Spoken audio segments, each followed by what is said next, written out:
Manovra, la stretta finale. Il governo vuole chiudere entro il ponte di Ognissanti per mandare la legge di bilancio in Parlamento per l'inizio della prima settimana di novembre.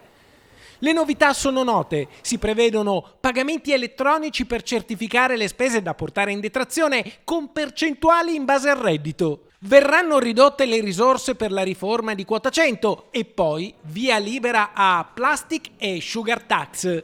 Il Veneto però attende una rivoluzione storica, quella dell'autonomia, che potrebbe essere preziosa anche per trovare le risorse che oggi faticosamente il governo ha individuato. Autonomia significa efficienza, significa buona amministrazione, quello che lo Stato oggi non sta facendo, perché non sta tagliando i costi della politica, non sta tagliando i costi della macchina pubblica, ma mette solo altre tasse che ricadono poi sulle tasche dei cittadini. L'autonomia invece ha un concetto totalmente inverso, cioè quello di far risparmiare soldi ai cittadini e di dare un servizio migliore.